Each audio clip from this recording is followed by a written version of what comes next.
नमस्कार। नेपाल अब अहिले त भन्ने कि नभन्ने कृषि प्रधान देश भनेर हामी एकदमै चिनिने गर्छौँ, पढ्ने गर्छौँ, पढाउने गर्छौँ। तर समस्या के छ भन्दा हामी कृषिमा आत्मनिर्भर हुन चाहिँ हम्मे पर्ने गर्छ जहिले पनि, अथवा छैनौँ भन्नुपर्ने पनि स्थिति आउँछ। यो चिजमा छौँ भनेर भनिएको हुन्छ, तर जतिखेर स्कार्सिटी आउँछ त्यही चिजको अभाव हुन्छ बजारमा भन्ने गरिन्छ। हामीले अर्कोतर्फ कृषिको आधुनिकीकरण हुनुपर्छ भनेको पनि धेरै भयो। यसै गरी कृषिलाई अब निर्वाहमुखी होइन, हामीले औद्योगिकीकरणतर्फ लानुपर्छ भनेको पनि निकै भइसक्यो। र हरेक सरकार, हरेक राजनीतिक परिवर्तन पछाडि पहिलो प्राथमिकतामा कृषि पर्नुपर्छ भनिएको हुन्छ, तर राजनीतिक नेतृत्वहरूको प्राथमिकतामा कृषि सम्बन्धी कार्यक्रमहरू परिराखेको अथवा कृषि मन्त्रालय नै परिराखेको पनि देखिँदैन। कुनै राजनीतिक नेतृत्वलाई कुन मन्त्रालय जाने भनेर सोध्यो भने कृषि मन्त्रालय भनेर प्रायोरिटीमा राखेको देखिँदैन। हामीले नियमित वार्षिक बजेटमा कृषिमा कति रुपियाँ छुट्याउँछौँ, हामीले आयात यति धेरै गर्छौँ कि हामी निर्यात कति गर्छौँ भन्ने कुरामा लिस्टमा हेर्न जाने हो भने आयात यति धेरै गर्छौँ कि राज्यको पैसा धेरै बाहिरै गइराखेको हुन्छ। हाम्रो जनसङ्ख्या यति छ, त्यति जनसङ्ख्यालाई नेपालकै उत्पादनले धान्नुपर्ने बहस पनि हामी गर्छौँ। समग्रमा कृषिमा हामी धेरै राम्रा कामहरू गर्न सक्छौँ भन्ने कुरा पनि गर्छौँ, तर भइराखेको चाहिँ हुँदैन। अनि आयातित सामानहरूमा भर्खरै 1 महिना अगाडि हो विषादीको विषयले त्यत्रो धेरै चर्चा पाएको थियो, र अहिले पछिल्लो समयमा विषादी क्वारेन्टाइन चेकको लागि दुई देश बीचको, नेपाल र भारत बीचको सहमति भयो भन्ने कुरा पनि भारतीय विदेश मन्त्री भ्रमणमा आउँदाखेरि भएको छ। आजको संवादमा हामी यी विषयमा छलफल गर्ने प्रयास गर्दैछौँ। यमुनाजी, सबभन्दा पहिला धेरै मान्छेलाई चासो हुने यो विषादीकै कुरा गरौँ। तपाईँले एउटा आर्टिकल पनि लेख्नु भएको थियो, के भन्नुभएको थियो भने उपभोक्ता सचेत नभएसम्म कसैको पनि भान्सा सुरक्षित हुँदैन भन्नुभएको थियो। म एउटा सचेत नै उपभोक्ता, तर म खोज्न जाँदा बजारमा मैले खाने सबै चिजमा विषादी छ भने के गर्ने? खाँदै नखाइ बस्ने, भोकभोकै मर्ने भन्ने हुँदैन। अनि जे छ त्यही खान्छु भन्ने चाहिँ उपभोक्ताको भनाइ छ। अस्ति भर्खरै त्यत्रो विवाद भयो, इन्डियाको चाहिँ सामान रोक्यो भनेर नेपाल सरकारलाई पब्लिकबाट सपोर्ट पनि भयो, तर नेपाल सरकारले सकेन, इन्डियन एम्बेसीको प्रेसर आयो भनेर फेरि खुल्यो भन्ने कुरा भयो, र एक खालको सहमति पनि भएको छ। साँच्चै हाम्रो भान्सासम्म हामीले खान नहुने विषादीहरूको निर्बाध पहुँच भइराखेकै छ। उपभोक्ताको हिसाबले हेर्दाखेरि सचेत हुनुपर्छ भन्ने मेरो जुन मूल मान्यता हो, त्यो सचेतता चाहिँ कहाँनिर हुन पर्यो भन्दाखेरि थाहा पाउनु मात्रै सचेतना होइन, त्यसको उपभोगको प्रक्रियामा पनि सचेतना अपनाउनु पर्यो। तर त्यतिमै चुप लागेर बस्नु पनि भएन। त्यो सचेतनालाई चाहिँ हामीले कसरी कार्यान्वयनमा लान सकिन्छ त कहाँ हो? हामीले अब राज्यसँग हामीले चाहिँ माग गर्न सक्नु पर्यो नि त। मलाई सोच छ चाहिँ खाद्य आपूर्ति हुनु पर्यो भनेर माग त राख्न सक्नु पर्यो नि त। अन्त माग राख्ने प्रक्रियाहरू छन्, विधिहरू छन्, त्यो संवाद गर्ने प्रक्रियाहरू छन् भनेपछि त हामी आफू सक्रियताका साथ हामी व्यक्तिगत हुन सक्छ अथवा सामूहिक हुन सक्छ, समुदाय हुन सक्छ, त्यो जाने प्रक्रियाहरू छ नि त। त्यसैले दोस्रो कुरामा जानै पाएन। यसबाट बुझ्नु चाहिँ के पर्यो भने भान्सामा विषादी आइरा छ चाहिँ बुझ्नु पर्यो। त्यो चाहिँ एकदम निर्धक्क रूपले बुझ्नुभयो हुन्छ। त्यसपछि सचेतताको कुरा यहाँले गर्दै हुन्छ। विषादी आइरहेछ भन्ने कुरा चाहिँ 100% हो, त्यो चाहिँ निर्विवादै हो। अब फेरि पनि म तपाईँसँग प्रश्न गर्छु। हामीसँग यहाँ सचिवज्यू पनि हुनुहुन्छ। सचिवज्यू, जस्तै अस्ति एउटा तपाईँले पनि लेख्नु भएको थियो विषादीको पनि क्याटेगोराइज गर्नुभएको थियो होइन? हामीलाई फेरि विषादी नभइकन नहुने, के अरे नहुने चिज पनि हो होइन? किनकि हाम्रा फलहरूमा, बालीहरूमा, अन्नहरूमा चाहिँ किराहरूले एट्याक गरिदिरहेको हुन्छ। तिनलाई नियन्त्रण गर्नको लागि पनि हामीलाई विषादी चाहिन्छ, तर जैविक विषादी हामीले प्रयोग गर्न सक्छौँ भनेर तपाईँले लामो कुरा पनि लेख्नुभयो। मैले दुईटा कुरा जोडेँ। अस्ति भर्खरै 1 महिना अगाडि भारतबाट आएको चिजमा विषादी छ भनेर एकैचोटि यस्तो ह्युएन क्राई भयो कि मान्छे सबै तर्सिसकेपछि चाहिँ ल खाने कि नखाने, के गर्ने, कसो गर्ने भन्ने खालको भयो। स्पष्ट रूपमा कसैले भन्न सक्ने अवस्था पनि भएन, के छ भन्ने भयो। अनि के गर्ने यो खालको स्थितिमा त्यही प्रश्न भन्छु, हाम्रो भान्सासम्म निर्बाध रूपमा विषादी त पुगेको रहेछ, त्यो कुरा त पुष्टि भयो नि त। अब बच्ने कसरी भन्नेमा सबैको सवाल हुन्छ। राज्य के, व्यवस्था के, राजनीतिक व्यवस्था के, केही चिजको मतलब म बच्ने कसरी, म कसरी विषादी नखाइकन भोलि लङ टर्ममा रोगबाट मुक्त भएर बाँच्ने भन्ने सवाल छ। यसमा स्पष्ट रूपमा त्यतिखेर पनि राज्यबाट यसो है भन्ने पनि आउन सकेन स्पष्ट जवाब। मैले तपाईँसँग जान्न चाहेँ, अब हुन त ठ्याक्कै तपाईँसँग जोडिँदैन पनि होला होइन, कृषि आपूर्ति अर्को मन्त्रालय पनि जोडिन्छ यसमा, तर हामीले प्रयोग गरिरहेको खानेकुरा विषादी छ भन्ने पुष्टि भइसकेपछि हाम्रो दोस्रो स्टेप के? पहिलो कुरो तपाईँको रासायनिक विषादी भनेको बिखुन औषधि होइनन्। हामीले यिनलाई चाहिँ सुरक्षित तरिकाले पहिले बुझ्नु पर्यो, जानकारी लिनु पर्यो, त्यसपछि आवश्यक पर्दा मात्रै प्रयोग गर्नु पर्यो। हाम्रो खाद्यान्नमा विषादी छ, तर चाहिँ त्यो विषादी खान योग्य भन्दा माथि छ कि तल छ भन्ने कुरा बुझ्नु पर्यो। अनि खानलाई सकिने सर्टेन वेटिङ पिरियड फलो गरेर अथवा सुरक्षित विषादीको प्रयोग छ कि असुरक्षित विषादीको प्रयोग छ भन्ने कुरो त्यो बुझ्नु पर्यो। जहाँसम्म नेपाल सरकारले रासायनिक विषादीको चेक जाँचको कुरो अहिले देशै बोल्यो, जुन कुरो राम्रो हो, मिडियाका साथीहरू धेरै बोल्नु हो, उपभोक्ता धेरै बोल्नु हो, यो कुरोलाई हामी एकदमै स्वागत गर्छौँ। अब यसको विषयमा जानकार हुनु र यसमा अरू घचघच्याएर हामीले काम गर्नु भन्ने किसिमको सन्देश हो। तर चाहिँ नेपाल सरकारले के गरिरहेछ भन्ने कुरो प्रष्टसँग कृषि तथा पशुपन्छी विकास मन्त्रालयले राख्नु पर्ने थियो। अनि राख्न भन्दा अगाडि अर्को मन्त्रालयबाट आयो जुन भन्नु नि यहाँले, त्यो यथार्थ हो। र अहिले के गरेको छ भन्दा नेपाल सरकारले एउटा कानुनी रूपमा नियमन गरेको छ। संसारमा विषादीको अर्गानोक्लोरिन समूहको विषादीहरूको पुरै प्रतिबन्ध हाम्रो देशमा पनि छ, त्यो कानुनी रूपमै। अनि दोस्रो समूहको अर्गानोफस्फेट र यो कार्बामेट्स भन्ने दोस्रो र तेस्रो समूहको विषादीको गत सालदेखि 7 प्रदेशमा रहने गरी केन्द्र लगायत हामीले चाहिँ चेक जाँचको कामहरू अगाडि बढाइरहेका छौँ। अब कुन विषादी प्रयोग गरिरहेछौँ त उसो भए हाम्रा नेपाली किसानहरूले कुन विषादी प्रयोग गर्न बाध्य हुनुहुन्छ भन्दा हामीले लगेको नीतिगत हिसाबले र हामीले व्यवहारमा भन्ने गरेको के हो भने चौथो समूहको सिन्थेटिक पाइरेथ्रोइड्स अथवा अलिकति सुरक्षित, त्यसपछि अरू जैविक विषादी, घरायसी विषादी अनि आइपिएम तरिका र प्राङ्गारिक कृषि तरिकाबाट जानुस् भन्ने नीति र कार्यक्रममा हामी गएका छौँ।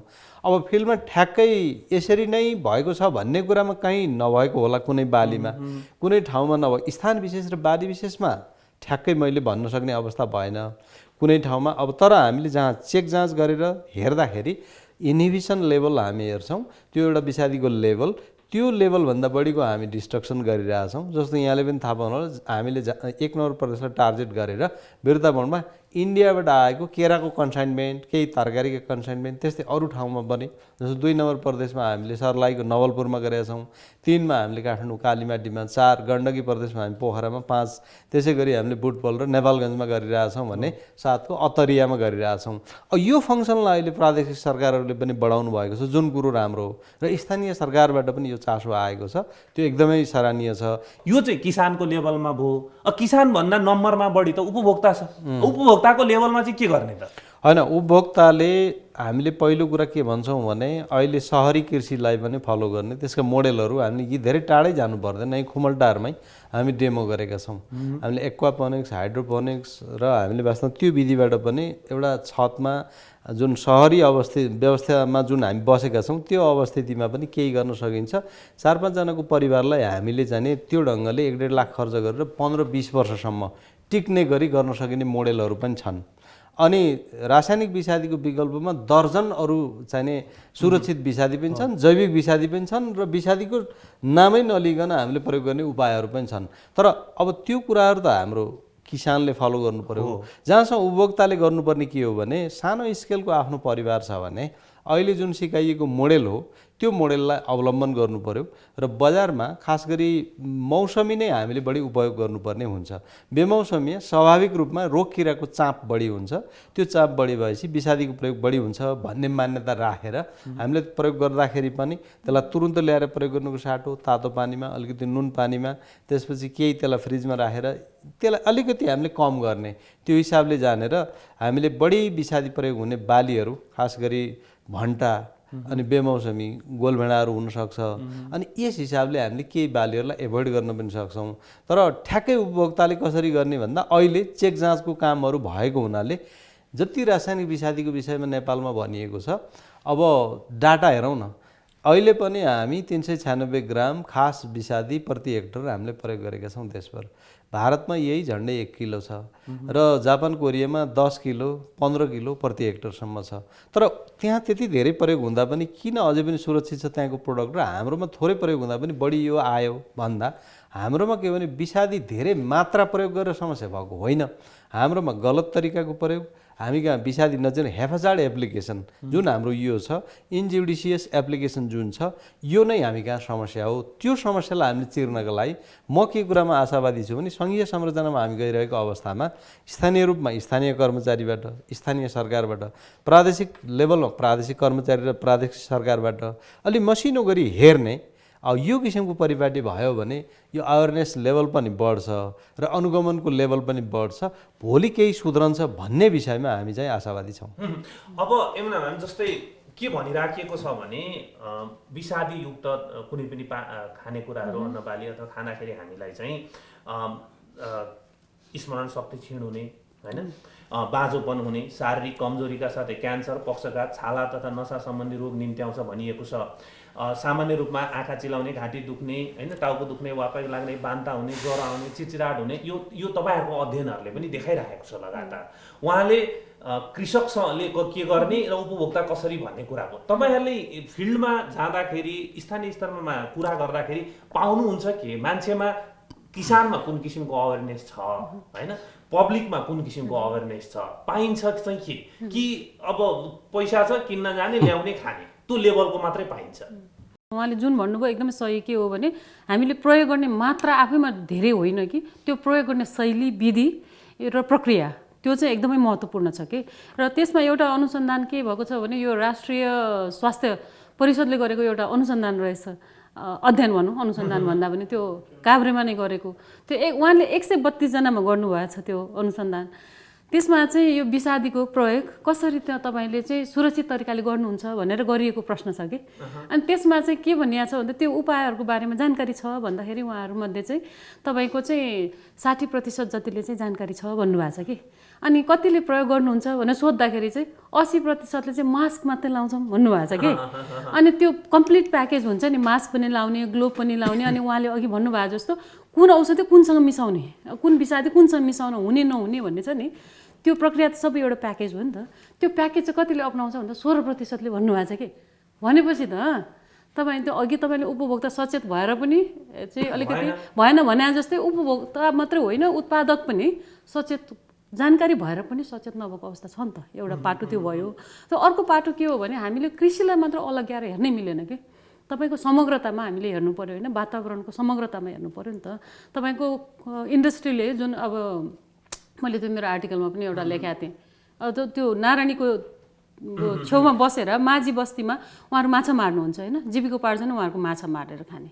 अनि उहाँहरू 3 महिना चाहिँ असार साउन भदौ चाहिँ 3 महिना चाहिँ माछाको फुल पार्ने महिना भएको हुनाले उहाँहरू माछाको फुलै हार्भेस्ट गरिदिएपछि त 9 महिना के मार्ने भनेर उहाँहरू नमार्ने, अर्को ठाउँमा चाहिँ जीविकोपार्जनको लागि अन्त जाने, अरू काम गर्न जाने।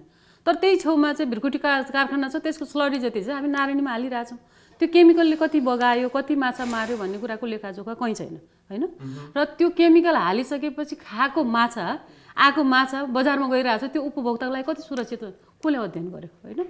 भनेपछि त हामीले नष्ट हुने भयो। अर्को त्यो माछा त पानीमा त त्यो घुलनशील भएर गयो त्यो रसायन त, भने त्यो माछाले त खायो, भने त्यो माछा नै कति सुरक्षित थियो त भन्ने कुराको त्यो अध्ययन कहाँ छ त हामीसँग। भनेपछि हामीले त्यो कृषि उत्पादक र उपभोक्तालाई मात्रै हेरेर भएन कि, हाम्रो समग्रतामा विकासको प्रक्रिया जुन छ त्यो विकासको प्रक्रिया जुन औद्योगिकीकरण अघि हजुरले पनि भन्नुभयो, कृषिको मात्रै औद्योगिकीकरणको कुरा भएन कि, हाम्रो समग्र औद्योगिकीकरणको कुरा गर्दाखेरि हामीले प्रक्रियागत कुराहरू पनि हेर्नुपर्ने हुन्छ। त्यसैले गर्दा यहाँ भनि पनि हाल्न मन लाग्यो मलाई चाहिँ अलिकति यो खाद्य सुरक्षाको कुरा चाहिँ यो सम्पूर्ण यो सुशासनको पद्धति नै नहेरिकन हुँदैन भन्ने मेरो आफ्नो पनि एउटा अन्डरस्ट्यान्डिङ भएको हुनाले मेरो आफ्नो अहिलेको विद्यावारिधि पनि म त्यसैमा गरिरहेको छु। अब त्यो किसानसम्म कसले पहुँच राख्नुपर्ने? राज्यले डाइरेक्ट पहुँच राखेर उसलाई सचेत गराउनु पर्ने हो, किसान आफै सचेत हुनुपर्ने हो? ठिक छ म उत्पादन गरेर बेच्छु तर छिटो नाफा छिटो पैसा कमाउनुतिर लाग्दिनँ, मलाई अरूको पनि स्वास्थ्य हेर्छु आफ्नो पनि हेर्छु भन्नुपर्ने, तिनीहरूसँगको इन्टरभेन्सन अथवा पहुँचको पनि सवाल भयो कि यहाँ राज्यै पुग्नुपर्ने हो कि किसानले खोज्दै आउनुपर्ने हो कि? त्यो अब हामीले उत्तरदायित्व हेर्नुपर्छ नि, जिम्मेवारी हेर्दाखेरि त्यो राज्यको दायित्व होइन। आफ्नो नागरिकलाई स्वस्थ खाना चाहिँ उपलब्ध गराउने भन्ने कुरा त्यो प्रक्रियागत हिसाबले हेर्नुपर्ने राज्यको दायित्व हो। र तपाईँको उपभोक्ता संरक्षण ऐनले पनि त्यही भन्छ, दफा 3ले पनि उपभोक्ताको अधिकारलाई हेर्ने हो भने स्वस्थ खाना खान पाउनु चाहिँ उहाँहरूको अधिकारको कुरा हो भनेर भनिन्छ। भने त्यो अधिकार चाहिँ आफ्नो नागरिकको अधिकार चाहिँ सुनिश्चित गर्नु भने राज्यको दायित्व हो त्यसमा चाहिँ दुई मात्रै छैन। तर उहाँले कसरी गर्ने भन्ने प्रक्रिया हुन्छ, विधि हुन्छ नि, त्यो प्रक्रियामा चाहिँ हामी सबैको चाहिँ दायित्व के हुन्छ भनेदेखि त्यो बिचमा चाहिँ अलिकति जिम्मेवारी बाहकहरू पनि हुन्छ नि, जस्तो निजी क्षेत्र हुन्छ होइन, बजारका चाहिँ त्यो अरू पनि त सहायकहरू हुन्छन्, बजार हुन्छ, त्यस पछाडि तपाईँको चाहिँ अब उत्पादकहरू हुनुहुन्छ होइन, त्यो सबै चाहिँ जिम्मेवार हुनु पर्यो नि त। जिम्मेवार कसले बनाउने भन्दा त राज्यले बनाउने हो नि त होइन प्रक्रिया। तर राज्यलाई विश्वास गरेर उपभोक्ता पनि जोडिने वातावरण चाहिँ किन बन्दैन हामी कहाँ? अघि जस्तै जहिले पनि हेऱ्यो भने आइसोलेसनमा हिँडिरहेको देखिन्छ कि राज्य आफ्नो बाटो हिँडिरहेछ, उपभोक्ता आफ्नो बाटो हिँडिरहेछ, उपभोक्ताले राज्यलाई ट्रस्ट गरेर राज्यले भनेको कुरामा म लागु पनि भन्दैन, राज्यले पनि उपभोक्तालाई भन्न ल्याएर ट्रस्टमा हिँडौँ भन्ने पनि देखिँदैन। जस्तै भन्नु त्यही विषादीको बेलामा यति ह्युन क्राई भयो कि म साँच्चै भन्ने हो भने राज्यले भनिदिन सक्थ्यो यो इन्डियाबाट आइरहेको यति चिज हो, यति चिजमा यति प्रतिशत विषादी छ, तपाईँले यो चिज चाहिँ एक हप्ता किनेर नखानुहोस्, अथवा खाए पनि हुन्छ। आधिकारिक सूचनै छैन अनि राज्यसँग ट्रस्ट नभएको जस्तो गरेर उपभोक्ता आफै आफै हिँडिरहेको कि म एक खादिनँ भनेर हिँडिरहेको चाहिँ कि चाहिँ ठिकै छ के होला र भनेर हिँडिरहेको स्थिति छ कि यो जोडिने कुरा के किसान उपभोक्ता राज्य जोडिने कुरा गर्न खोजेँ कि मैले। त्यसैले मैले भनेको चाहिँ हामीले चाहिँ खाद्य सुरक्षालाई चाहिँ उपभोक्ताको सवाललाई चाहिँ समग्रतामा हेरेनौँ कि हेरेको छैनौँ अहिलेसम्म।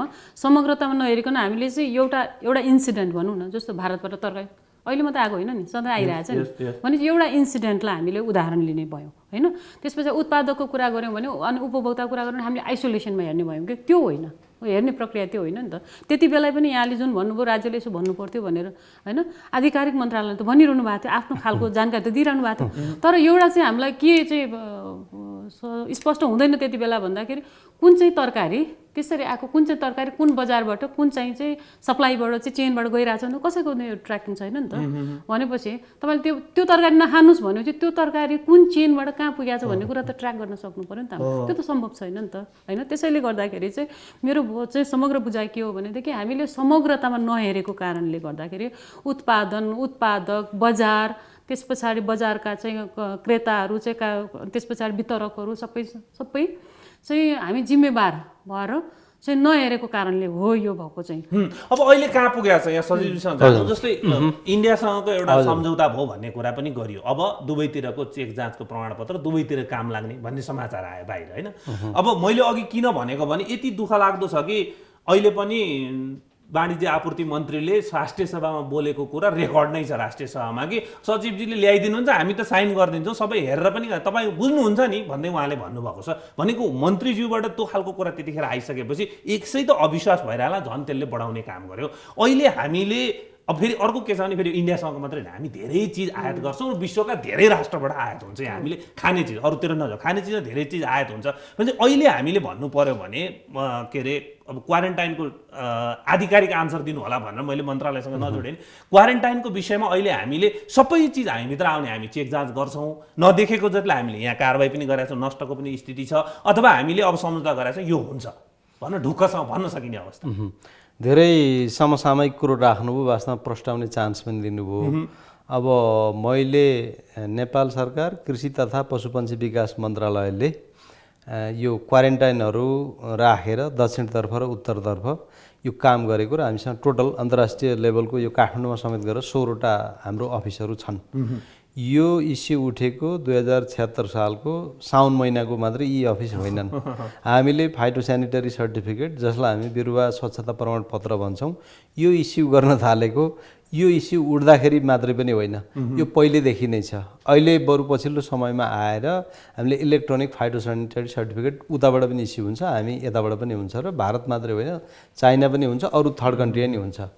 अनि जहाँसम्म यो जुन कस्तो कस्तो चिजहरू यहाँ चेक जाँच भइरहेछ भन्दा हामीले 2-3वटा कुराहरू छ। जस्तो एक्सपोर्ट इम्पोर्टमा के हुन्छ भने कुनै पनि एक्सपोर्टिङ कन्ट्रीले त्यो इम्पोर्टिङ कन्ट्रीको वास्तवमा क्वारेन्टाइन गरिएका वस्तु के हुन् भनेर जान्नुपर्ने हुन्छ। जस्तो नेपालले भारतले नेपालबाट केही सामान लानु छ भन्यो भने त्यो कुन कुन वस्तु भारतमा त्यो पेस्टहरू र डिजिजहरू छैन, त्यो के क्वारेन्टाइन भारतले गरेको छ, त्यो चिजको चाहिँ प्रवेश त्यो देशमा हुनुहुन्न भनेर हाम्रो प्रोडक्टलाई उसले चाहिँ इलेक्ट्रोनिक हेरेर थाहा पाउनुपर्छ। त्यसलाई हामी के भन्छौँ भने पेस्ट रिस्क एनालाइसिस भन्छौँ, PRA गरेको हुनुपर्छ। जस्तो हामीले क्याप्सिकम भारतमा पठाउनु छ भने क्याप्सिकममा कुन कुन रोग किरा नेपालमा प्रचलित छन्, त्यो रोग किरा भारतमा छैनन्, अनि त्यो नभएको देशमा यो भएको देशबाट त्यहाँ नजाओस् भन्ने। त्यसै गरी हामीले भारतबाट आउनेमा कुन कुन चिजलाई फाइटोसेनिटरी दिने नदिने भन्ने कुरा कुन आधारमा हुन्छन् भने नेपालमा क्वारेन्टाइन गरिएका, क्वारेन्टाइन भनेको आउन नदिएका ती वस्तुलाई रोक लगाइएका वस्तुहरू यदि उताबाट आउँछन् भने हामी फाइटो दिँदैनौँ। यो हिसाबले हाम्रो काम चलेको छ। यो चाहिँ के हो भने पुरै विषादी जाँच गर्ने भन्ने मात्रै होइन। यसमा चाहिँ के हो भने तपाईँको केही प्रतिशत यसले पनि रोकिराखेको छ। त्यसको अलावा वर्तमान सरकारले नै विगत 2 वर्षदेखि प्रादेशिक लेभलबाट यो चेक जाँच गरेको छ। भनिसकेपछि अहिले जुन चाहिँ भारतको फुड सेफ्टी अथोरिटी र नेपालको खाद्य प्रविधि तथा गुणनियन्त्रण विभागको बिचमा भएको सम्झौताको कुरा के हो भने हामीले जुन चाहिँ यहाँबाट एक्सपोर्ट हुने जडीबुटी अनि यहाँबाट एक्सपोर्ट हुने तरकारीहरू, अरू अनाजहरू, यी वस्तुहरूको पनि पेक्स रिस्क एनालाइसिस डिटेल गर्ने र वास्तवमा यो त WTO को मेम्बर कन्ट्री भएको हुनाले ठुलो देश हुँदैमा ठुलो नियम, सानो देश हुँदैमा सानो नियम हुँदैन। अनि हामीले पनि उहाँहरूको जुन चाहिँ WTO को मेम्बर कन्ट्री भएको नाताले एक्रिडिएटेड ल्याबोरेटरी भन्छौँ हामीले, अन्तर्राष्ट्रिय मान्यता प्राप्त ल्याबोरेटरीमा कहीँ चेक गरेको छ र त्यो प्रमाण हुन्छ भने नेपालले पनि मान्यता दिने र नेपालबाट त्यो गरेको छ भने भारतले पनि मान्यता दिने, अरू देशले पनि मान्यता दिने भन्ने हिसाबले त्यो चिजलाई हामीले अरू कसिलो बनाएका हौँ। हाम्रो चाहिँ एक्सपोर्ट इम्पोर्टको झन्डै आजको अब 10 महिनापछि फेरि हामीले ती चिजहरूको पेस्ट रिस्क एनालाइसिस थप तरकारीहरूको 18 देखि 21 वटा त्यो गर्दैछौँ। झन्डै 80 वटा जडीबुटीहरूको हामीले वनस्पति विभाग अनि कृषि मन्त्रालय अन्तर्गतको हाम्रो चाहिँ बाली संरक्षण जुन चाहिँ थियो पहिले, अहिले हामी प्लान्ट क्वारेन्टाइन तथा यो विषादी व्यवस्थापन केन्द्र भनेका छौँ, त्यो मिलाएर हामीले कामहरू अगाडि बढाएका छौँ र यसरी हाम्रो चिज आएको छ। अब अहिले त्यस्तो जस्तो उपभोक्ताहरूमा बाहिरपट्टि ढुक्क हुने स्थिति के हो त भन्ने जिज्ञासा स्वाभाविक लाग्ने कुराहरू हुन्छ।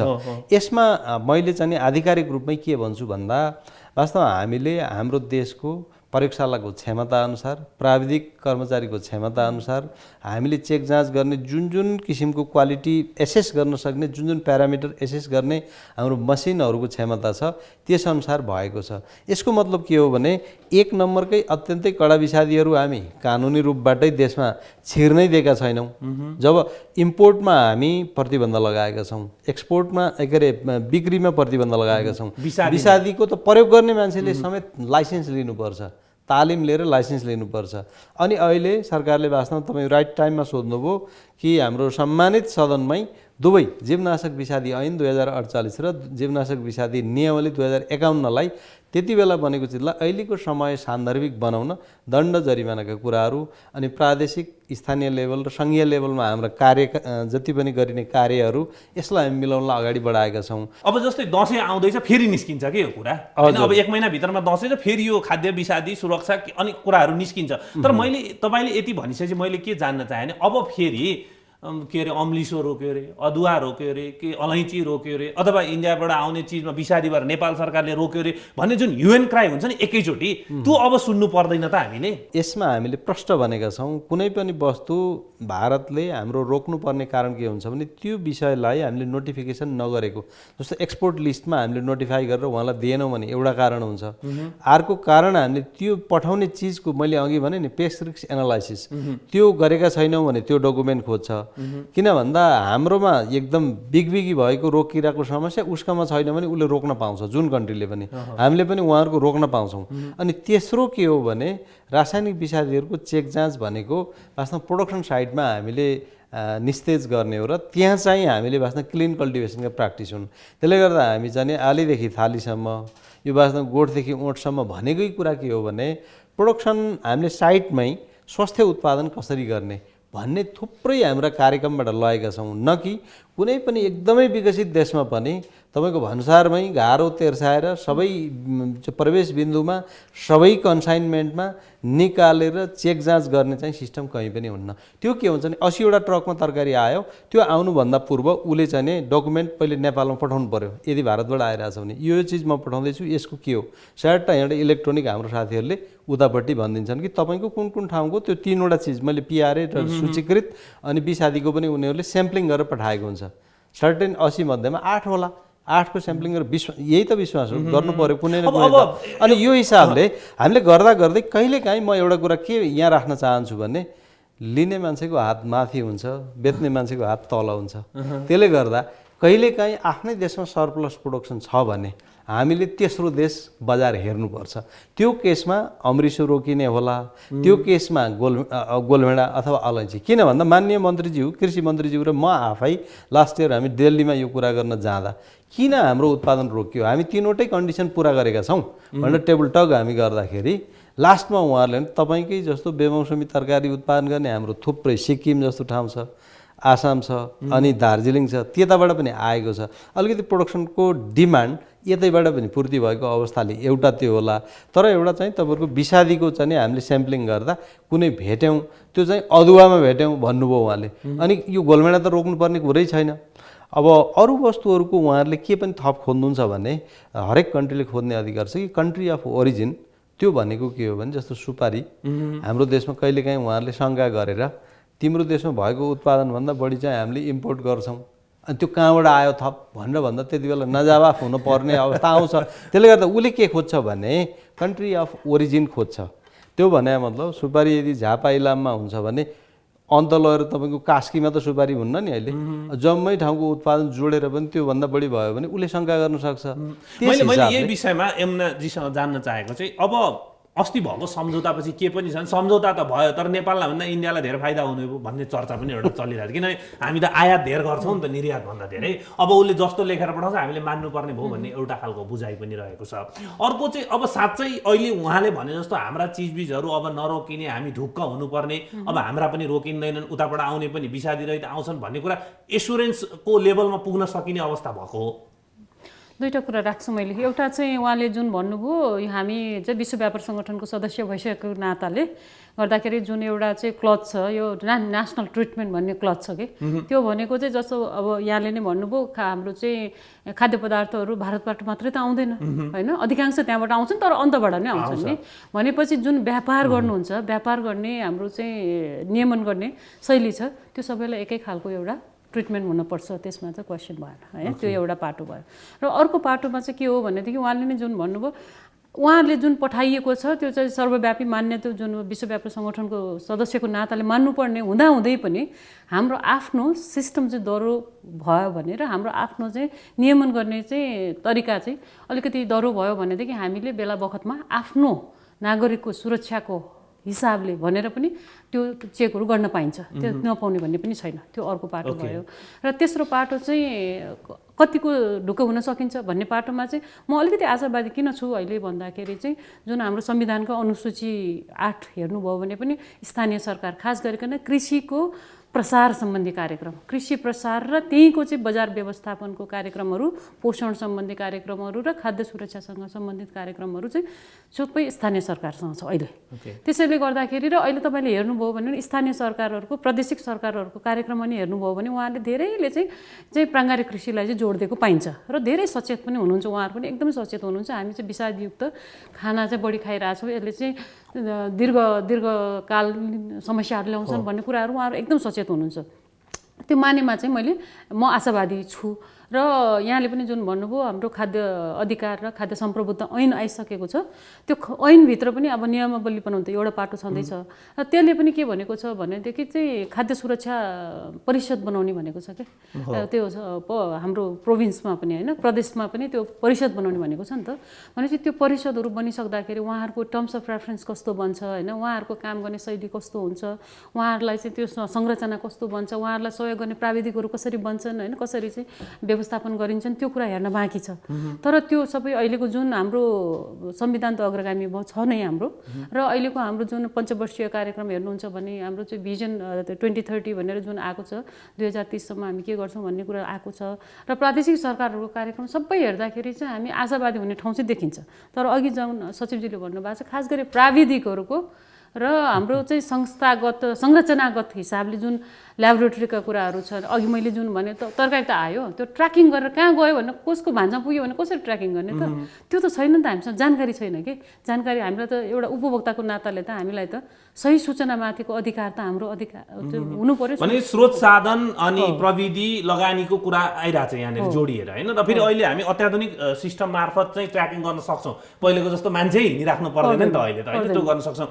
अब सर अब एउटा कुरा बताउनु न, जस्तै यो अघि मैले सुरुमा पनि भने कि यो कृषि मन्त्रालय कतिको प्राथमिकतामा पर्छ एउटा कुरा। हामी कृषि प्रधान देश भन्थ्यौँ भनौँ कि भन्छौँ अहिले पनि, कसरी भनौँ त्यसलाई होइन, त्यो खालको स्थिति। तर हामी चिजबिजमा आत्मनिर्भर पनि हुन सकिरहेका छैनौँ। हाम्रो देश कृषि प्रधान देश, हाम्रै देशका अधिकांश जमिन बाँझा छन्, श्रम गर्नलाई हामी यहाँ नगरेर बाहिर गइरहेका हाम्रो स्थिति छ। र सरकारले कति बजेट छुट्याउँछ जसले गर्दा कृषिमा साँच्चै प्राथमिकता दिएर अहिले एउटा हामीले विषादी परीक्षणको कुरा गरेँ, यस्ता त तमाम काम प्रोग्राम र प्रोजेक्टहरू छन् नि त मन्त्रालयभित्र। त त्यसको लागि साँच्चै गम्भीर भएर बजेटहरू आउने, काम हुने स्थिति कस्तो रहन्छ? हामी कृषिको मान्छेले त प्राथमिकताकै क्षेत्र देख्छौँ। त्यसैमा थपेर भनौँ, यहाँ जतिको यही विषय पढेको विज्ञ मान्छे नै सचिव पाउनु राष्ट्रको लागि पनि, त्यो मन्त्रालयको लागि पनि राम्रो हो। तर मैले भनिहालेँ त, राजनीतिक भिजन दिने काममा, नीति भन्ने कुरामा त आउनु पर्यो नि त त्यो खालको। अहिले बजेट छुट्याउने कुरामा यहाँले भने जस्तै मैले केही दृष्टान्त 1-2 वर्ष अगाडिको ल्याउँछु। हेर्दाखेरि हाम्रो बजेट वास्तवमा यो रूपमा थिएन। हाम्रो चाहिँ 10 अरब 12 अरब हुँदै अहिले हामी वास्तवमा लास्ट इयर 25 अरबबाट अहिले 28 अरब सङ्घीय मन्त्रालय अनि प्रादेशिक मन्त्रालय स्थानीय गर्दा झन्डै 34-35 अरबको बजेट कृषि क्षेत्रमा, कृषि अन्तर्गतका निकायमा मात्रै छ। यसो हुनु भनेको सरकारले वास्तवमा क्रमशः आफ्नो गच्छे अनुसार, क्षमता र सामर्थ्य अनुसार यसलाई बढाउँदै गएको छ। हामीले 81 यसमा धेरै अभाव भयो भन्ने भन्दा पनि, जस्तो अहिले हाम्रा आवश्यकताहरू बढ्दैछन्, हाम्रो दायरा बढ्दैछन्। यो मन्त्रालयको खास 3वटा मुख्य उद्देश्य छ: प्रोडक्सन, हामीले सर्भिस र रेगुलेसन। यो 3वटै कुराको पनि हेर्दा हिजो खाद्य प्रविधि विभाग थियो, एउटा होटलको भात जाँच्ने विभाग त हो भन्ने दृष्टिकोणले त्यसमा केही थोरै कर्मचारी दिएको, त्यस्तै थोरै बजेट, थोरै कार्यक्रम थियो। आज हेर्नुहोस् त, पानी पनि जाँच्नु परेछ, मिठाई पनि जाँच्नु परेछ, विषादी पनि जाँच्नु परेछ, खाना पनि जाँच्नु परेछ, होटल, हाइवे, सारा चिज मान्छेको कन्जम्सन गर्ने आइटम्स यति बढेको छ। यो हिसाबले गर्दा सरकारले त्यो आवश्यकताअनुसार बढाउँदै गएको अवस्था हो। जहाँसम्म अब यो कृषि प्रधान देशमा हामी अलिकति राम्रोसित गर्न सकेनौँ र आयात बढी भएको भन्ने जुन कुरा राख्नु भएको छ, कहिलेकाहीँ कृषिको कुरो गर्दा कृषि मन्त्रालयभित्र मात्रै उत्तर खोज्ने प्रयत्न गरियो भने भेटिन्न। यो किन भेटिन्न भने कृषि भनेको भर्टिकल होइन, होरिजेन्टल हो। यसको चाहिँ नि जस्तो अहिले पनि म उदाहरण दिन्छु यहाँलाई, नेपाललाई यदि सिँचाइ मात्रै 70% जतिबाट माथि हामीले पुर्याइदिन सकिन्छ भने नेपाललाई थाइल्यान्ड, भियतनाम जस्तो 3 पहर भात खाने नेपालीलाई पुर्याउन सक्ने म आफै यही अवधिमै गर्न सक्छु। सकिएन भने त्यति बेला बरु जिम्मेवारी नै छोडाउँला भने जस्तो म अहिले तपाईँलाई प्रमाण दिन्छु। किन भन्दा मोरङ सुनसरी हेर्नुहोस्, हामीसँग भेराइटी छन्, हामीसँग प्रविधि छ, तर त्यो मोरङ सुनसरीको उत्पादकता हेर्नुहोस् त, क्रपकट डाटाले के भन्छ भने 5 मेट्रिक टन प्रति हेक्टर त त्यहाँ उत्पादन छ। नेपालको खेतीयोग्य जमिन 31 लाख हेक्टर, धान झन्डै 15 लाख हेक्टरमा नर्मल सिजन राइस मात्रै हुन्छ भनौँ, घटेर 13 भयो भने स्प्रिङ सिजन राइस छ, बोरो राइस छ, विन्टर राइस छ भने हामीले मोटामोटी 15 लाख हेक्टरभन्दा प्लसमै हामी खेती गर्छौँ। 75 लाख मेट्रिक टन धान त वार्षिक फल्न सक्ने त यही डाटा आउँछ। तर आकाशतिर फर्केर इन्द्र महाराजलाई बाजा बजाएर पूजा गरेर पानी झारेर रोप्नु पर्नेको विडम्बनामा हामीले कृषि मन्त्रालयलाई मात्रै कहिलेकाहीँ किन बढी धान फलाएनस् भन्यो भने नम्बर 1 सिँचाइ, नम्बर 2 वास्तवमा यसको हरेक मन्त्रालयसँग जोडिएको छ। बाटोसँग पनि जोडिएको छ, ऊर्जासँग पनि जोडिएको छ, मान्छेको चेतनासँग जोडिएको छ, ब्याङ्कको लोन, सफ्ट लोनसँग जोडिएको छ, सुरक्षासँग जोडिएको छ, कृषि वन नीतिसँग, वन मन्त्रालयसँग जोडिएको छ, श्रमसँग जोडिएको छ, र सबभन्दा ठुलो अझ भूमि। नेपालमा हामीले यथास्थितिको कृषि, हामीले शास्त्रीय ढङ्गको कृषि प्रणालीलाई एकदमै आधुनिकरणमा लाने भन्ने सोच गऱ्यौँ नि, तर वास्तविकता कहाँ छ? नेपाली अधिकांश किसानहरूको 35-40% नेपाली हाम्रा किसान दाजुभाइहरूको यदि हामीले जमिनको भूस्वामित्व हेऱ्यौँ भने 0.5 हेक्टरभन्दा तल, अझै घट्दै आएर 0.3 हेक्टर प्रति परिवार आइसक्यो भने त्यस्तो ठाउँमा एक हल गोरुले जोतेर उसको बारी सकिनेमा त्यहाँ लगेर कहाँ मेसिन यन्त्रीकरणको कुरा गर्नु छ। वास्तवमा व्यावसायिकरण भनेको यसै मन्दिरमा गएर घन्टी बजाएर पूजाआजा गरेर हुने त होइन। हामीले यन्त्रीकरण गर्नु पर्यो। जस्तै कृषिमा यन्त्रीकरणको कुरा सबभन्दा बढी अहिले हामीलाई ठुलो प्रब्लम भएकै वास्तवमा हामीले चक्लाबन्दीमा खेती नगर्नु, भू उपयोग कानुन नीति होइन, नीति पहिले आएको, कानुन आएर वास्तवमा मान्छेको मन नमिले पनि समस्या मिलेको छ। त्यो मिलेको समस्याले हामीले खेती गरेर वास्तवमा त्यसो गऱ्यो भने जोत्नेदेखि खेती गर्नेदेखि चुट्नेदेखि यो गर्यो भने जुन कृषिमा जुन पसिना आउँछ नि यो श्रम कम गर्यो भने मान्छे कृषि पेसाप्रति आकर्षित हुन्छ। हो त्यही त, यही कृषिमा यान्त्रिकरणको कुरा, अब निर्मामुखी खेती गरेर भएन, अब व्यावसायिक खेती गर्नु पर्यो भन्ने कुरा आएकै पनि त यही कुरा पनि त हामीले गर्न थालेको धेरै भइसक्यो नि त। तर आजको दिनमा हामी के गर्छौँ भने सर्लाहीको किसानले उखु फलाएर काटेर बेच्ने बेलामा मूल्यै भएन, सरकारले मूल्य तोकेन, तोकेको मूल्य पनि पाइएन भन्ने झगडा अथवा विवाद। अब मङ्सिर आउँछ फेरि धानको मूल्यको कुरा, किनभने नेपाल सरकारले किन्छु भनेको मूल्यमा उत्पादन पनि पुग्दैन, प्रति हेक्टरको उत्पादन पनि पुग्दैन, कहाँ लाने भन्दा बोर्डर पारी इन्डिया लगेर बेच्ने, भोलि महँगोमा यो कुराहरू चाहिँ किन आउँछ त, कहाँनिर ग्याप्स छ भन्ने सवाल हो कि। उखुको विषयमा म एकछिनमा आउँला। जस्तो विगतदेखि नै नेपाल सरकारले वास्तवमा उत्पादकत्व नबढाएको हुन्थ्यो भने हामीले यहाँनिर हेर्नु पर्यो। नेपालले धान चामल निर्यात गर्थ्यो एकताका, अहिले आयात गर्छ भन्नु त्यो वास्तविकता हो। म पनि त्यो तितो सत्यलाई हेरिराखेको छु। तर नेपालले कुन अवस्थामा निर्यात गर्थ्यो? 1 करोड खाने मुख र भुँडी थिएनन् त्यति बेला। नेपालको बाटो सबै ठाउँ पुगेको थिएन।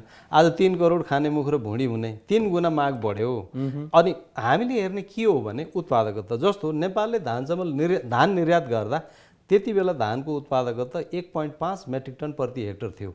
आज हामीले विज्ञानसित जोडेर अलिकति प्राविधिक चाहिँ त्यहाँ लगानी भएर भेराइटीहरू डेभलप गरेर यान्त्रिकीकरण गरेर हामी झन्डै 4 मेट्रिक टन प्रति हेक्टर फलाइसकेका छौँ। हामीले वास्तवमा कृषि मन्त्रालयको तर्फबाट हेर्ने उत्पादकत्व हो। तर उत्पादन जुन भने नि मैले टोटल राष्ट्रले हेर्ने हो, त्यो वास्तवमा इन्द्र महाराजसित पनि जोडिएको छ नेपालको सन्दर्भमा। मैले पटक पटक यो भनेको सिँचाइ र भूमि यो हिसाबले छ। र धानको जुन समर्थन मूल्यको कुरा गर्नुभयो, नेपाल सरकारले धानको समर्थन मूल्य तोकिरहेछ विगतदेखि। त्यसमा खाद्य संस्थानलाई अगाडि सारिएको छ। यसचोटि पनि हामीले त्यो प्रक्रिया अगाडि बढिसकेको छ र हामीले रोप्ने बेलै त्यो हुन्छ।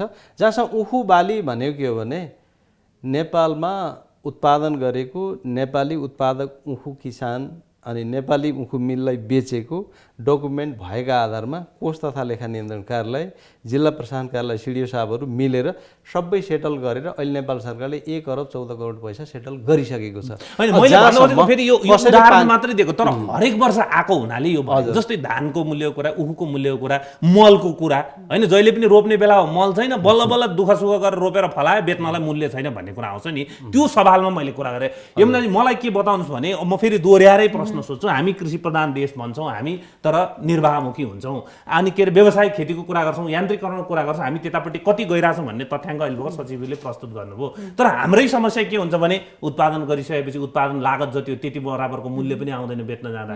अनि के अघि भने मलको कुरा पनि आउँदैन भनेपछि हामी साँच्चै आशावादी हुने ठाउँमै छौँ, गर्दैछौँ भन्ने हिसाबले लिने कि हामीले यान्त्रिकरणको कुरा पनि धेरै भइसक्यो गरेको। हाम्रो उत्पादनले ल ठिकै छ, खानेमुख बढ्यो होला, त्यति खानेमुख जतिलाई पुग्ने उत्पादन त हामी गर्न सक्छौँ नि। यो चाह्यो भनेदेखि इन्द्र महाराजका मात्रै भर परौँ अथवा कति ठाउँमा हामीले सिँचाइ मन्त्रालय अन्तर्गत सिँचाइ गरेर कुरा गरौँ, होइन, गर्न सक्छौँ होला नि त। यो अलमल कहाँनिर छ जसले गर्दा हामी अहिले पनि कृषि प्रधान भन्ने, तर पूर्ण रूपमा अहिले अब यो आयातको तथ्याङ्क हेर्ने भने यति विरक्त लागेर आउँछ। हाम्रो घरभित्रको मोर देन 90% चिज चाहिँ आयातमा भर परिरहेको छ। यो स्थिति किन छ त? मेरो आफ्नो बुझाइमा चाहिँ क्षमताको आधारमा हाम्रो चाहिँ उत्पादन क्षमता जुन छ, हाम्रो चाहिँ प्राकृतिक स्रोतको जुन अवस्था छ त्यो अवस्था हेर्ने हो र हाम्रो जनशक्तिको अवस्था हेर्ने हो भनेदेखि चाहिँ कृषि प्रधान देश भन्नुमा अझै पनि अत्युक्ति छैन। त्यो सकिन्छ, सम्भव छ। त्यो मेरो चाहिँ एकदम मान्यता हो। त्यो एउटा पहिलो कुरा। र दोस्रो कुरा चाहिँ म सचिवजीकोमा के समर्थन जनाउँछु भनेदेखि म जहिले पनि भन्छु, म आफै पनि कृषिको विद्यार्थी भएको नाताले चाहिँ के भन्छु भनेदेखि हामीले इनपुट भनेर भन्छ नि, हामी इनपुट आउटपुटको कुरा गर्छौँ नि।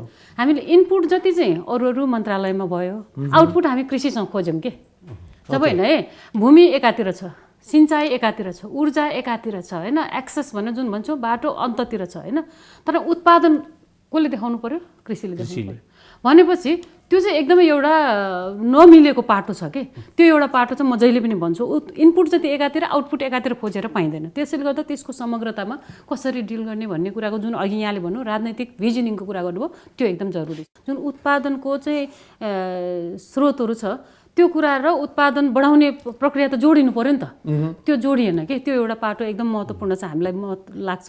र दोस्रो कुरा हामीले चाहिँ जुन प्रविधिको कुरा यहाँले गर्नुभयो, औद्योगिकीकरणको कुरा गर्नुभयो, औद्योगिकीकरण हामीले के बुझ्छौँ भन्दाखेरि व्यवसायीकरण भन्यो भने के बुझ्छौँ भनेदेखि अनि तपाईँको मसिन लगेर गऱ्यो भने औद्योगिकीकरण, अनि त्यस पछाडि ल्याएर बजारमा ल्याइदियो भने व्यवसायीकरण। त्यो मात्र होइन नि त, हामीले चाहिँ होल जुन मूल्य श्रृङ्खला छ त्यसमा चाहिँ अनुसन्धान हुनु पर्यो होइन, अनुसन्धान हुनु पर्यो, त्यो अनुसारको प्रविधि आउनु पर्यो, अनि त्यो अनुसारको जानकारी किसानमा पुग्नु पर्यो भनेपछि। तर हामीले अनुसन्धानमा कति लगानी छ, उहाँले अहिले जुन भन्नुभयो नि 34 अरब, त्यो मध्ये अनुसन्धानमा कति लगानी छ त? लगानी छैन नि। जब हामीलाई चाहिँ के भनिन्छ भन्दाखेरि यदि कृषिको हाम्रो चाहिँ सेक्टरलाई चाहिँ एकदम सबल बनाउनु छ भने कम्तीमा पनि त्यो कृषि सेक्टरलाई छुट्याइएको बजेटको 10 देखि 12% चाहिँ बजेट चाहिँ अनुसन्धानमा हालिनुपर्छ भनिन्छ कि। तर हाम्रो त त्यो छैन नि त। भने चाहिँ अनुसन्धान हाम्रो एकदमै कमजोर पक्ष हो हाम्रो देशको चाहिँ। अनुसन्धानमा हामी लगानी नै गरेका छैनौँ भन्दा पनि फरक पर्दैन। त्यसैले गर्दाखेरि अनुसन्धान हाम्रो विक पार्ट हो होइन। तपाईँ युनिभर्सिटी तर हामी चाहिँ वर्षौँदेखि कृषि अनुसन्धान परिषद खोलेर बसेका छौँ, तर त्यो उहाँहरूलाई चाहिँ जुन जति हामीले लगानी गर्नुपर्ने उहाँहरू मात्र होइन नि त। हामीले के भन्छौँ, नेपाल एग्रिकल्चर रिसर्च सिस्टम भन्छौँ कि, उहाँहरूसँग त काउन्सिलको कुरा भयो त्यो, तर हामीले नेपाल एग्रिकल्चर रिसर्च सिस्टमको कुरा गर्छौँ। त्यो सिस्टम भनेको के हो भने नारको एउटा कुरा भयो, तपाईँ युनिभर्सिटिजहरूको कुरा भयो, निजी क्षेत्रहरू लागिराख्नु भएको छ, प्राइभेट ल्याबहरू लागिराख्नु भएको छ भने सबै छ नि त। त्यो त भनेपछि इन्डिभिजुअल वैज्ञानिकहरू लागिराख्नु भएको छ भनेपछि तपाईँको त्यो चाहिँ सिस्टमको कुरा गर्नु पऱ्यो भने अनुसन्धानमा हाम्रो पुगेकै छैन भन्छु मैले चाहिँ। यो त त्यो अर्को पाटो भयो। र तेस्रो पाटो भनेको चाहिँ के हो भन्दाखेरि तपाईँको जुन अघि उहाँले आयात निर्यातको कुरा यहाँले गर्नुभयो नि, त्यो आयात निर्यातको कुरा चाहिँ कस्तो हो भनेदेखि चाहिँ सबै कुरा हामीले आफै उत्पादन गर्नुपर्छ र आफैले सेल्फ सफिसियन्स हुनुपर्छ भन्ने छैन नि त। र हामीले एउटा चाहिँ एन्स्योर के गर्नुपर्छ राज्यको तर्फबाट भन्दाखेरि जुन सोभरेन्टी भनेर आइसकेपछि चाहिँ हामीले खाद्य सम्प्रभुत्ता भनिसकेपछि हामी चाहिँ एन्स्योर चाहिँ के हुनुपर्छ भन्दाखेरि चाहिँ आधारभूत खाद्यान्नहरू चाहिँ कम्तीमा पनि हामीले बिहान बेलुका खाने मिनिमम आधारभूत कुराहरू चाहिँ राज्यले चाहिँ हामीलाई परिपूर्ति गर्न सक्नु पर्यो। किनभने हामी एफएओको पनि पक्ष राष्ट्र हो नि त होइन। त्यो एफएओले के भन्छ भन्दाखेरि चाहिँ सम्मान भन्छ पहिलो कुरा, खाद्य सुरक्षा चाहिँ हाम्रो सम्मान गरिनुपर्छ भन्दै त्यो हाम्रो संविधानले ल्याइसक्यो। सम्मान भनेपछि यसलाई सजिलो भाषामा सजिलो गरी बुझौँ, धान मकै गहुँ चाहिँ कमसे कम गाउँ त्यति मात्र होइन, एउटा उदाहरण दिँदाखेरि त्यसमा पनि म आउँछु विशेषजी। किनभने त्यो संविधानले चाहिँ त्यो सम्मानको कुरा गरिसकेको छ हामीलाई, संविधानले चाहिँ प्रदत्त गरेको छ अधिकार होइन, त्यो आर्टिकल 36ले तपाईँलाई दिइसकेको छ त्यो। त्यस पछाडि तपाईँको चाहिँ जुन खाद्य सुरक्षा र खाद्य अधिकार तथा खाद्य सम्प्रभुत्ता ऐनै आइसक्यो, त्यो अर्को पाटो भयो। त अर्को चाहिँ पाटो दुईवटा हुन्छ, संरक्षणको पाटो र परिपूर्तिको पाटो हुन्छ क्या। त्यो संरक्षणको पाटो के हो भन्दाखेरि चाहिँ तपाईँले जस्तो उहाँले भन्नुभएको छ उत्पादकहरूसँग उत्पादनको स्रोतमा पहुँच हुनु पऱ्यो नि त, नियन्त्रण हुनु पऱ्यो नि त। जस्तो जमिनको भूमिको कुरा आयो नि त, सिँचाइको कुरा आयो नि त, प्रविधिको कुरा आयो नि त, सबै कुराहरू चाहिँ फाइनेन्सको एक्सेसको कुरा आयो नि त, त्यो सबै कुराहरू एउटा पाटो भयो। र सँगसँगै चाहिँ अर्को अहिले तपाईँले अघि जोड्नुभयो, जब चाडबाड आउँछ त्यस पछाडि बजारको कुराहरू पनि आउँछन् नि त। प्राइस हाइक हुनेदेखि लिएर सामान लुकाइनेदेखि लिएर अनि खानेकुराको क्वालिटीको कुरादेखि कम्प्रोमाइज हुने दुनियाँ कुरा छ नि त। त्यसैले गर्दाखेरि संरक्षणको पाटो पनि प्राइभेट सेक्टर खास गरी निजी क्षेत्रलाई कसरी राज्यले चाहिँ रेस्पोन्सिबल बनाउने भन्ने कुरा पनि आउँछ क्या। त्यसैले गर्दाखेरि त्यो संरक्षणको पाटो भयो। र तपाईँ परिपूर्तिको पाटो अर्को छ, जुन कुरा चाहिँ तपाईँले चाहिँ चाडबाड आउँदाखेरि पनि सहज आपूर्ति गराउने कुरा हुनसक्छ, इमर्जेन्सी पर्दाखेरि बाढी पहिरो जाला अथवा केही होला त्यो बेलामा इमर्जेन्सीमा सप्लाई गर्ने पाटोहरू हुनसक्छ, अथवा एकदमै डिसेबल परिवारहरू अथवा डेस्टिट्युटहरू हुनसक्छ, उहाँहरूलाई चाहिँ कसरी दिने भन्दा सोसल सेफ्टी नेट जुन सामाजिक सुरक्षाका कुराहरू छ त्यो पनि पाटो छ क्या। त्यसले गर्दा राज्य चाहिँ दायित्व निर्वाह गर्नुपर्ने पाटो भयो। त्यसैले गर्दाखेरि जुन सम्मानको संरक्षणको परिपूर्तिको पाटो छ त्यो सबै हामीले खाद्य अधिकारभित्र आउँछ। म अन्तिमको एउटा तपाईँले अघि जुन भन्नुभएको त्यो कुरा, त्यो खाद्य अधिकारको कुरामा चाहिँ कस्तो खालकोलाई चाहिँ हामीले अब ढुक्क छ भनेर भन्ने त भन्ने कुरामा चाहिँ त्यो चाहिँ कसरी लिन सकिन्छ भन्दा अझै पनि म फेरि प्रविधिकै पाटोमा आउँछु, यो संरचनाकै पाटोमा आउँछु कि जब तपाईँको त्यो खाद्य प्रविधिको चाहिँ संरचनाहरू त्यसमा चाहिँ हाम्रो मानव स्रोत संसाधनका कुराहरू र हामी सबै चाहिँ परिपूर्ति गर्न सक्दैनौँ, त्यो चाहिँ समग्रतामा आउँदैन क्या। त्यो सुरक्षित भएर फेरि भान्सा सुरक्षित हुन सक्ने बेलासम्म आइपुग्दैन। त्यसैले गर्दाखेरि चाहिँ हामीले समग्रतामा नियममा छ कानुनमा छ भनेर भएन, त्यसलाई चाहिँ संरचनागत हिसाबले पनि आउनु पर्यो अनि मानव स्रोत साधनको हिसाबले पनि परिपूर्ति हुनु पर्यो, त्यही गरिकन अनि तपाईँको चाहिँ आर्थिक हिसाबले पनि बजेटको हिसाबले। अब हामी सजिलो अन्तिममा आइपुगेका छौँ। अन्तिममा छोटो आन्सरको अपेक्षा चाहिँ क्वेसन चाहिँ लामै होला। हामीले पछिल्लो समयमा चाहिँ ब्याङ्किङ सेक्टरलाई पनि कृषिमा लगानी गर भन्यौँ, निजी क्षेत्रलाई पनि आऊ भन्न सरकारले सहकार्य गरेका धेरै प्रोग्रामहरू पनि हामी गरिरहेका छौँ। किन भन्दाखेरि निजी क्षेत्र भनेको उद्योगपतिहरूले चाहिँ कृषिमा लगानी गरे भने त्यसको बजारीकरणदेखि लिएर त्यसको औद्योगिकीकरणतर्फ पुग्छ भनेर हामीले भन्यौँ। यसरी हामी काम गर्न खोजिरहेको देखिन्छ होइन, तर उनीहरूको इन्ट्रेस्ट अर्कै देखिन्छ कि उनीहरू त्यतिप्रति आकर्षित हुन सकिरहेको छैन। त्यसको कारण के? यहाँले भनेको कुरा के हो भने जस्तो ब्याङ्किङ सेक्टरलाई हामीले 5% लोन टोटल उहाँले दिने, ठिक छ उहाँले दिने 11% ब्याज दरमा होला, तर सरकारले त्यसमा 5% दिँदा झन्डै 11 मा 5 6 घटेर 6% इन टोटलमा जाओस् भन्ने हिसाबले गरियो। उहाँहरूको अलिकति रिलक्टेन्सी हुनुपर्ने कारण के छ भने कार किन्दा उहाँहरू एकदम खुसी हुनुहुन्छ, जसको भ्यालुएसन भोलि क्षति त्यसलाई वास्तवमा पूर्ति गर्नु पर्यो, त्यसलाई चाहिँ वास्तवमा सेटल गर्नु पर्यो भने सहज छ। मान्छेको बिमा गर्यो मान्छेको पनि सहज छ। तर कृषि भनेको त त्यसलाई असिना हावाहुरी जम्मै चिज त्यो चाहिँ वास्तवमा त्यसको बिमा लेख नभएका कारणले अनि बिमा नगरिएका कारणले बढी रिस्की भएकै कारणले अनि अर्को कुरा के हो भने किसानहरू खल्तीमा हात हालेर ब्याङ्कमा लोन आफ्नो चेक काटेर लिन जस्तो जाने प्रवृत्तिले त्यसो होइन। बिजनेस प्लान नभई ब्याङ्क भनेको त पैसा लगानी गरेर फाइदा लिने संस्था हो स्वाभाविक रूपमा, तर कन्भिन्स गरेर फाइदा लिनु पर्यो र उहाँहरू कन्भिन्स हुनु पर्यो ब्याङ्क। त्यो कन्भिन्स हुने भनेको रिटर्न डकुमेन्ट हो। त्यसले गर्दा हामी अहिले के भनेका छौँ भने हाम्रो आदरणीय किसानहरूलाई कि बिजनेस प्लान बनाउनुहोस्, त्यो प्लान बनाएर कन्भिन्स बनाउनुहोस्, तपाईँको रोड म्याप त्यहाँ ब्याङ्कले देखोस्, त्यसपछि कन्भिन्स भएपछि तपाईँलाई त्यहाँ दिन्छ। एउटा ब्याङ्कहरू अलिकति रिलक्टेन्सी भएको त्यो अवस्था, त्यसलाई अलि फेसिलिट हामीले वास्तवमा बिमाको माध्यमबाट गरिरहेछौँ।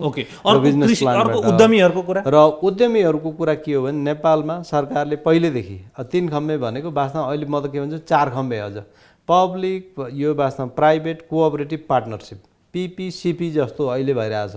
हामी धेरै कोअपरेटिभ मार्फत जाउँ भन्ने हिसाबले हामी अगाडि गएका छौँ। उहाँहरूको पनि कस्तो देखियो भने कोअपरेटिभहरूलाई पनि हामीले गर्दाखेरि धेरै अब कृषि सहकारिता भन्ने तर कृषि कर्म भन्दा त्यो लगानी र त्यहाँ उठाउने अनि त्यसमा चाहिँ वास्तवमा पैसाकै लगानी गर्ने र त्यसको चाहिँ एउटा स्रोत जम्मा गर्ने त्यो मात्रै बढी भएको हुनाले धेरै जसो त्यो एउटा देखियो भने अलिकति कस्तो पनि देखियो भने उहाँहरू होइन सरकारले दिएको अनुदान सहकारीलाई के दिन्छ अथवा समूहलाई के दिन्छ भन्ने ढङ्गले त्यसरी जाने त्यो होइन। 50% लगानीमा जानै पर्छ। अहिले यही कारणले म आफै खास गरी अहिलेको माननीय मन्त्रीज्यू र हामीले के गरिरहेछौँ भने विगतमा भएको अनुदान प्रणाली, विगतमा भएको सहकारी अथवा समूहलाई हामीले जुन ग्रान्ट गर्ने प्रक्रिया हो यसलाई हामी उहाँहरूले पनि लगानी गरेका आधारमा मात्रै दिएपछि सस्टेनेबल हुन्छ, त्यो लगानी अनुमान योग्य हुन्छ, त्यो परिणाम वास्तवमा पारदर्शी हुन्छ, त्यहाँ चाहिँ अनुदान लिने पनि विलखबन्धमा पर्दैन, दिनेलाई पनि अप्ठ्यारो हुन्न लिनेलाई अप्ठ्यारो हुन्न र त्यसले सस्टेनेबलमा जान्छ भन्ने हिसाबले हामीले वास्तव मूल कार्यविधि नै अहिले नेपाल सरकारले त्यो हिसाबले 50%मा लगेर लगानी गर्नुहुन्छ। लास्टमा मैले एउटा यहाँलाई के भन्न चाहन्छु भने कृषि सेक्टर वास्तवमा अहिले नेपाल खाद्य असुरक्षित देशै होइन। नेपालमा धान चामललाई मात्रै खाँदैन नभन्ने हो भने धान मकै जौँ फापर गहुँ कोदो आलु उवा वास्तवमा जे फल्छ।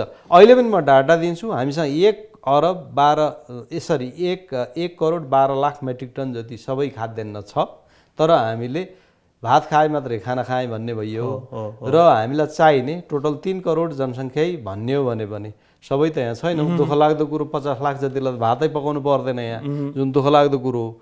त्यसमा हेर्दाखेरि तपाईँको 96-97 लाख मेट्रिक टन मात्रै हामीलाई चाहिने हो। हामी सरप्लस छौँ। नम्बर 1 फुड हेबिट पनि हो।